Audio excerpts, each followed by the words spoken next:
कथायनम बच्चे होते हैं, सुनो वीर हनुमान राम, सुनो वीर हनुमान।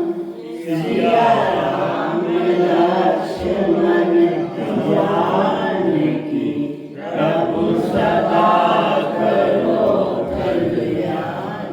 सियापति रामचंद्र की जय।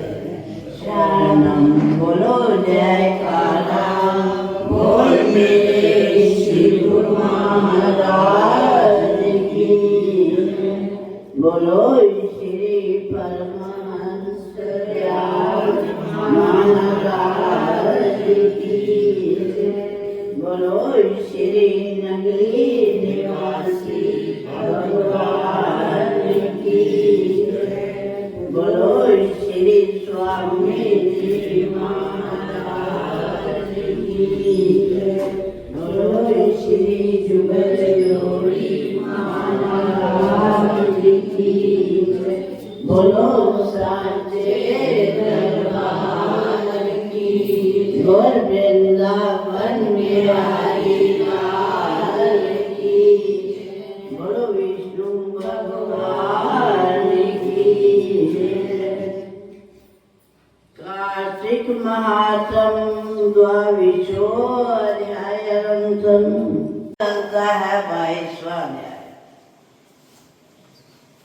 गणों ने कहा, नियमों का पालन करता हुआ विष्णुदास किसी समय भोजन बना रहा था। कोई छिपकर उसका पाक चुरा ले गया। वो उस पाक को वहां ना देकर भी सायंकाल की आराधना ना होने तथा रात भंग के डर से फिर भोजन नहीं बनाया। दूसरे दिन फिर भोजन बनाकर विष्णु भगवान को भोग लगा ही रहा था, तब तक फिर कोई पाक चुरा कर ले गया। हे नृप, इस प्रकार लगातार 7 दिनों तक कोई उसका पाक चुराता रहा। तब विस्मित होकर वो अपने मन में विचारने लगा, ये बड़ी विचित्र घटना है कि कौन मेरे पाप को निज प्रति चुरा ले जाता है।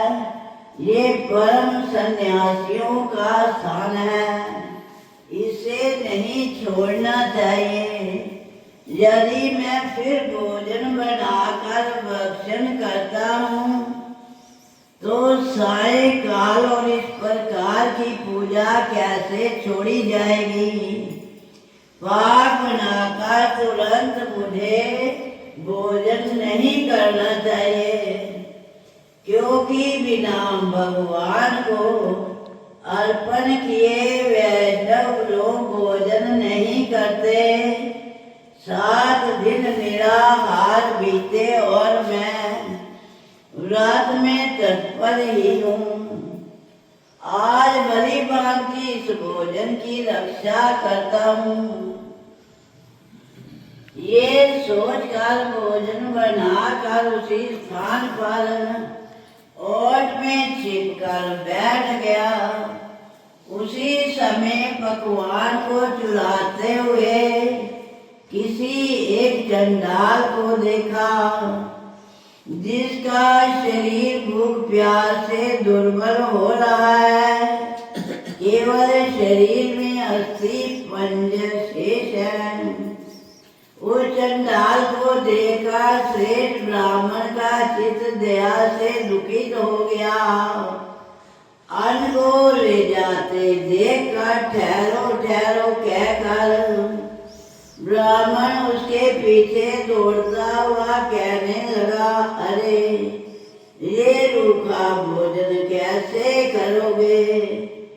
घी भी ले लो। ये कहते हुए श्रेष्ठ ब्राह्मण को अपने दाहिनी ओर आते देखकर वेग से दौड़ता हुआ वो डर से मूर्छित होकर पृथ्वी पर गिर पड़ा। वैसे उस मूर्छित चंडाल को देख वो दयालु ब्राह्मण शीघ्र ही उसके पास आकर अपने वस्त्र से हवा करने लगा। इतने ही में विष्णुदास ने शंख चक्र गदा पद्म पीतांबरधारी चतुर्भुज रूप अलसी के फूल के समान कांति वाले छाती में कौस्तुभ माला से सुशोभित साक्षात श्री विष्णु भगवान को देखा। भगवान का दर्शन करके सात्विक भाव से युक्त वो श्रेष्ठ ब्राह्मण उनकी स्तुति तथा प्रणाम कुछ भी ना कर सका। वहीं पर सब इंद्र आदि देवता गण उपस्थित हो गए और गंधर्व तथा अप्सराएं आकर प्रसन्न होकर नृत्य गीत आदि करने लगी। वो स्थान सैकड़ों विमानों से परिपूर्ण, सैकड़ों देव ऋषियों से व्यापक तथा गायन और वाद्य के कल कल से गुंजित हो गया। तब विष्णु भगवान सात्विक व्रतधारी अपने भगत विष्णुदास को छाती से लगा अपना रूप देकर अपने साथ वैकुंठ धाम को ले गए।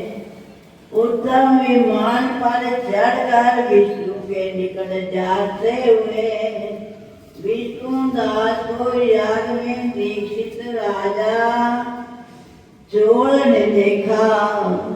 वैकुंठ भवन में जाते हुए विष्णुदास को देखकर अपने गुरु मुद्गल को शीघ्रता से बुलाकर राजा चोल ने कहा जिसकी सफलता से मैंने याग दान आदि किया है वो विष्णुदास ब्राह्मण विष्णु का रूप धारण कर वैकुंठ जा रहा है। मैंने याग में आपसे दीक्षा लेकर इस वैष्णव याग को विधि पूर्वक किया है। अग्नि में हवन तथा ब्राह्मणों को दान आदि से संतुष्ट किया है। क्या अब तक भी विष्णु भगवान हमारे ऊपर प्रसन्न नहीं हुए? विष्णुदास की भक्ति से ही विष्णु भगवान ने विष्णुदास को दर्शन दिया। इसे सिद्ध हुआ के दान आदि तथा यज्ञों के करने से विष्णु भगवान प्रसन्न नहीं होते, अपितु केवल भक्ति से उनका दर्शन होता है। ऐसा कहकर उसने अपने भांजे को राजगद्दी पर बैठाया, क्योंकि लड़कपन से ही यज्ञ में दीक्षित होने के कारण राजा पुत्रहीन था। इसी कारण आज भी उस देश में राज के अधिकारी उसी नियम के अनुसार भांजे ही हुआ करते हैं। अनंतर वो याग मंडप में जाकर याग कुंड के अभिमुख खड़ा होकर विष्णु भगवान को बड़ी शीघ्रता के साथ 3 बार पुकारा, हे कमलापते, मुझे आप अपनी अचल भक्ति दीजिए, जिससे मैं वाणी तथा कर्म से सर्वदा आपका भजन किया करूं। ऐसा कहकर वो राजा लोगों के सम्मुख ही अग्नि में कूद पड़ा। ये कांड हो जाने पर मुदगल ने मारे क्रोध के अपनी शिखा उखाड़ डाली। इसी से उसके गोत्र में आज दिन भी उसके गोत्रज शिखा रहते हैं। इतने ही में भगत वत्सल विष्णु भगवान कुंड के सम्मुख प्रकट होकर चोलेश्वर को दर्शन दिए और हृदय से लगाकर विमान पर आगे चढ़ा लिए। विष्णु भगवान उसको आलिंगन करके उसे अपने समान रूप देकर देवताओं के साथ राजा चोल को लिए हुए बैकुंठ को गए। लक्ष्मी के प्यारे विष्णु भगवान ने अपने समान रूप वाले विष्णुदास ब्राह्मण को पुण्यशील और राजा चोल को सुशील नाम देकर दोनों को अपना द्वारपाल बनाया। इति श्री कार्तिक महात्म द्वाविंशोऽध्याय समाप्तम्। बोल वृंदावन बिहारी लाल की जय। कथा समाप्त होते हैं विदा हुए हनुमान राम विदा हुए हनुमान सिया